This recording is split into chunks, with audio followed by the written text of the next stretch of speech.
Terkadang, sosok yang paling kita benci dalam hidup adalah orang yang sebenarnya paling peduli pada keselamatan kita, tanpa pernah mengucapkannya secara langsung.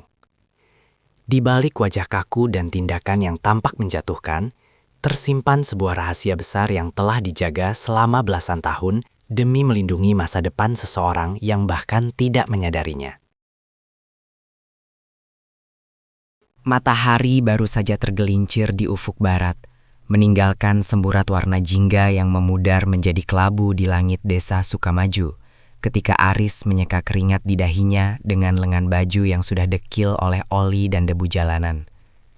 Pria muda berusia 28 tahun itu menghela napas panjang sambil menatap tumpukan mesin motor yang berserakan di bengkel kecilnya, sebuah bangunan semi permanen yang berdiri goyah di pinggir jalan desa. Baginya, setiap deru mesin dan dentingan kunci pas adalah irama perjuangan untuk menyambung hidup, terutama sejak ibunya, Bu Ratna, jatuh sakit dan membutuhkan biaya pengobatan yang tidak sedikit. Di tengah kepenatan itu, bayangan wajah Pak Handoko selalu muncul seperti hantu yang menghantui pikirannya, seorang pria tua kaya raya yang tinggal di rumah megah dengan pagar besi menjulang tinggi, tepat di seberang jalan bengkelnya. Pak Handoko dikenal sebagai pria yang dingin, kaku, dan seolah-olah memiliki misi pribadi untuk mempersulit hidup Aris. Mulai dari melaporkan kebisingan bengkel ke perangkat desa, hingga menghalangi niat Aris untuk membeli sebidang tanah kecil di samping bengkelnya yang rencananya akan digunakan untuk perluasan usaha. Kebencian Aris terhadap Pak Handoko bukanlah tanpa alasan yang kuat. Sebab setiap kali Aris mencoba untuk melangkah maju, pria tua itu seakan selalu memasang barikade yang tak terlihat namun sangat kokoh. Suatu pagi yang lembab setelah hujan semalam, Aris mendapati surat teguran dari kantor kecamatan yang menyatakan bahwa bengkelnya dianggap mengganggu ketertiban umum karena limbah oli yang tidak terkelola dengan baik. Dan ia tahu betul bahwa laporan itu berasal dari Pak Handoko yang sering terlihat menatap tajam ke arah bengkelnya dari balik jendela lantai 2 rumah mewahnya. Rasa sesak di dada Aris semakin memuncak ketika ia mengetahui bahwa tanah kosong di samping bengkelnya yang telah ia tabung uang mukanya selama 3 tahun terakhir, tiba-tiba dibeli secara tunai oleh Pak Handoko dengan harga yang jauh lebih tinggi. Aris merasa dikhianati oleh keadaan. Merasa bahwa orang kaya seperti Pak Handoko hanya ingin menginjak-injak orang kecil seperti dirinya agar tidak pernah bisa bangkit dari kubangan kemiskinan. Di mata Aris, Pak Handoko adalah musuh bebuyutan. Seorang antagonis dalam narasi hidupnya yang penuh dengan penderitaan dan kerja keras yang seolah tidak pernah membuahkan hasil memuaskan. Kondisi kesehatan Bu Ratna semakin menurun seiring berjalannya waktu. Penyakit jantung kronis yang dideritanya menuntut perawatan intensif dan obat-obatan yang harganya mencekik leher bagi seorang montir desa. Setiap malam, Aris duduk di samping tempat tidur ibunya, mendengarkan napas yang berat dan terputus-putus, sambil menghitung sisa uang di dalam kaleng biskuit tua yang kian menipis. Suatu malam yang sunyi, ketika petir menyambar di kejauhan, Bu Ratna memegang tangan Aris dengan lemah dan membisikkan kata-kata yang sulit dimengerti tentang masa lalu dan seorang pria yang pernah berjanji untuk menjaga mereka.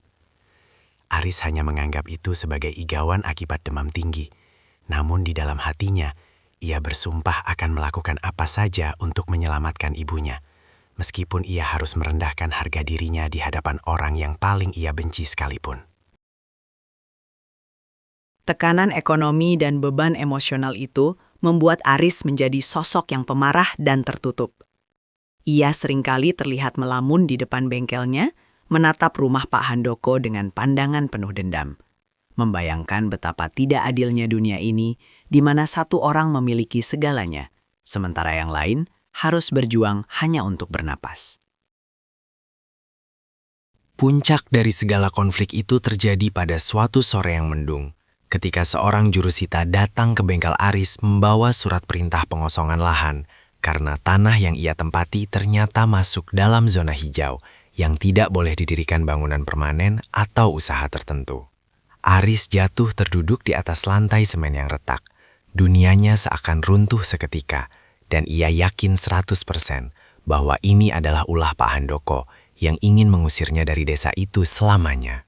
Dengan amarah yang meluap-luap, Aris berlari menuju gerbang rumah Pak Handoko, berteriak memanggil nama pria tua itu sambil memukul-mukul pagar besi dengan kunci Inggris yang masih ia pegang.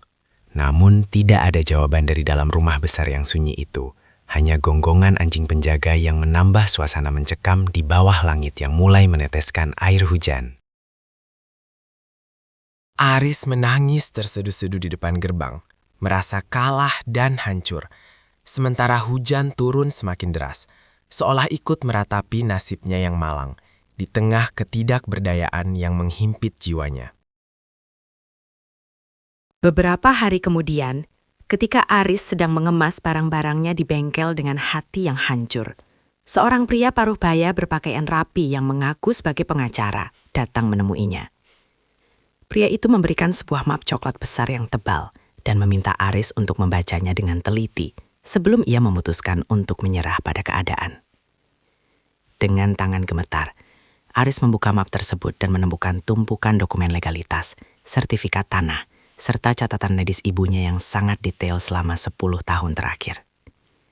Di dalam map itu juga terdapat sebuah surat tulisan tangan yang tintanya sudah sedikit memudar, namun goresan penanya sangat tegas dan penuh dengan emosi yang tertahan. Surat itu ditulis oleh Pak Handoko, dan isinya membuat jantung Aris seakan berhenti berdetak sesaat ketika ia mulai membaca baris demi baris rahasia yang selama ini disembunyikan rapat-rapat dari dunia luar. Dalam surat tersebut, Pak Handoko mengungkapkan bahwa ia sebenarnya adalah sahabat karib dari almarhum ayah Aris yang meninggal dalam sebuah kecelakaan kerja tragis di proyek bangunan puluhan tahun silam. Pak Handoko merasa sangat bersalah karena pada saat kejadian, ia adalah pengawas proyek yang seharusnya memastikan keselamatan ayah Aris, namun sebuah kelalaian teknis yang tidak terduga merenggut nyawa sahabatnya itu.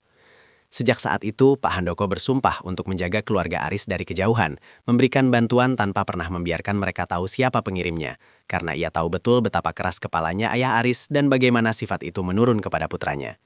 Pak Handoko menjelaskan bahwa alasan ia melaporkan kebisingan bengkel dan limbah oli adalah agar Aris terpaksa memperbaiki standar usahanya menjadi lebih profesional dan tidak terkena sanksi hukum yang lebih berat dari pemerintah di masa depan.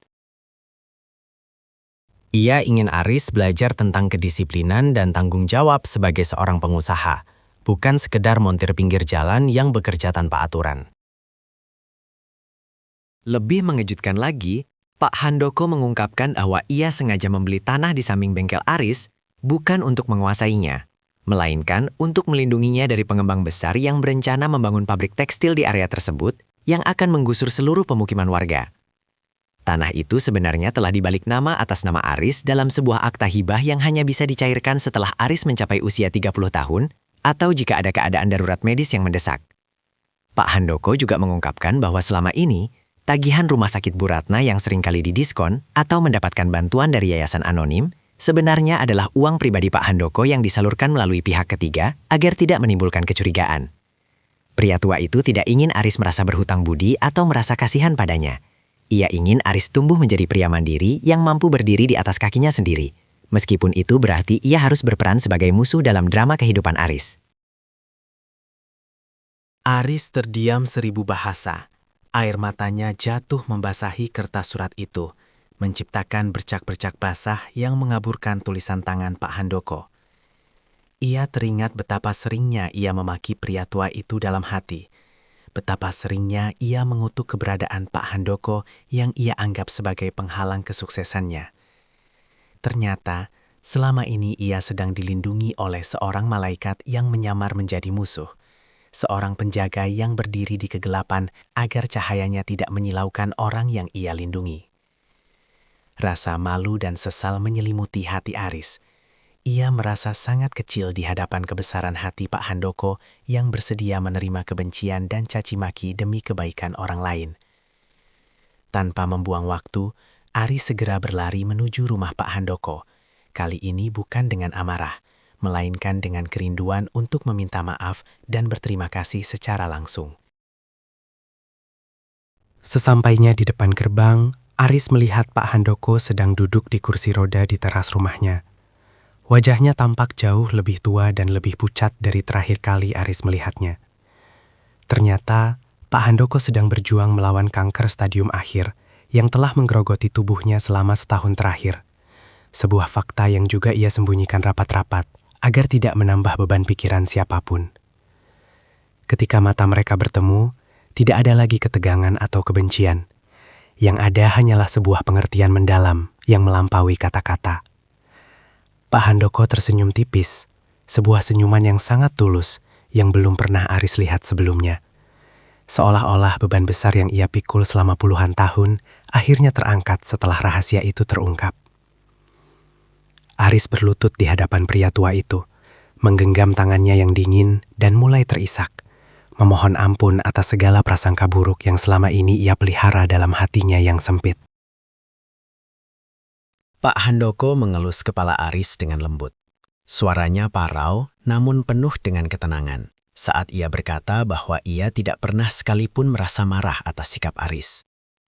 Baginya, melihat Aris tumbuh menjadi pria yang tangguh dan pekerja keras adalah bayaran yang lebih dari cukup atas segala pengorbanan yang ia lakukan. Ia mengatakan bahwa ayah Aris pasti akan sangat bangga melihat putranya sekarang. Dan ia merasa tugasnya di dunia ini sudah hampir selesai karena ia telah memenuhi janjinya kepada sahabat lamanya. Suasana di teras rumah itu menjadi sangat haru. Hanya suara isak tangis Aris dan hembusan angin sore yang menggoyahkan dedaunan pohon mangga di halaman. Keheningan itu terasa begitu suci. Seolah-olah waktu berhenti sejenak untuk memberikan ruang bagi rekonsiliasi dua jiwa yang selama ini terpisah oleh dinding kesalahpahaman yang tebal. Beberapa minggu kemudian, dengan bantuan dana dan arahan dari dokumen yang diberikan Pak Handoko, Aris mulai merenovasi bengkelnya menjadi sebuah pusat servis kendaraan yang modern dan ramah lingkungan. Ia mengikuti semua prosedur hukum dan standar keselamatan yang pernah disarankan melalui teguran-teguran Pak Handoko di masa lalu. Bu Ratna pun mendapatkan perawatan terbaik di rumah sakit spesialis jantung berkat dana yang telah disiapkan Pak Handoko dalam sebuah rekening khusus untuk pendidikan dan kesehatan keluarga Aris. Aris kini memahami bahwa hidup tidak selalu tentang apa yang terlihat di permukaan, dan bahwa cinta sejati terkadang diekspresikan melalui ketegasan dan tindakan yang tampak menyakitkan namun bertujuan untuk menyelamatkan. Ia belajar untuk tidak lagi cepat menghakimi orang lain hanya berdasarkan persepsi pribadinya yang terbatas, karena di balik setiap tindakan seseorang mungkin ada alasan mendalam yang tidak kita ketahui.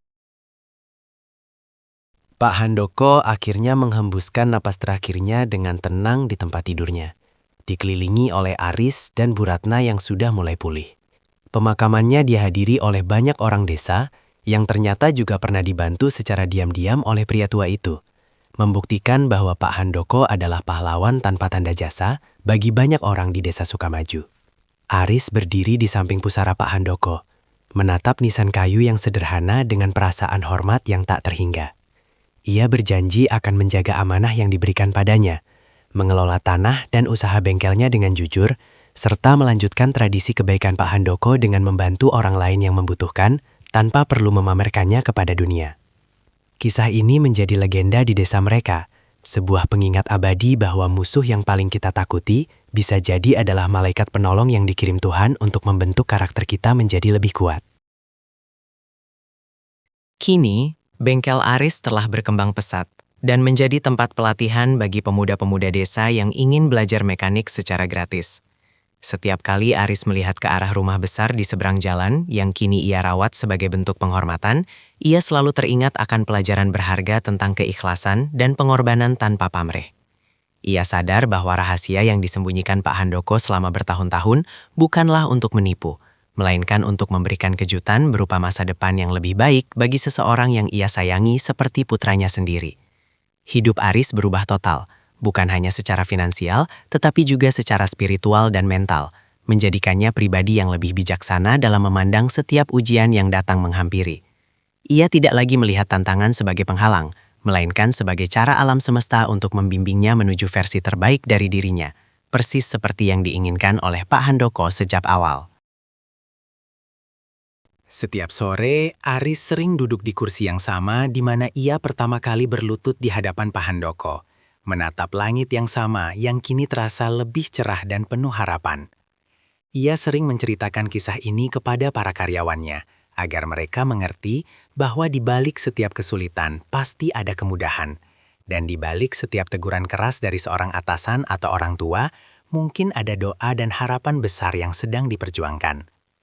Kisah tentang Pak Handoko dan Aris menjadi bukti nyata bahwa kebaikan yang dilakukan dengan tulus akan selalu menemukan jalannya untuk sampai ke hati yang tepat, meskipun harus melewati jalan yang berliku dan penuh dengan duri prasangka. Keajaiban itu nyata, dan seringkali ia datang dalam bentuk yang paling tidak kita duga, mengubah kebencian menjadi cinta dan mengubah musuh menjadi malaikat penolong yang paling kita syukuri keberadaannya dalam hidup ini.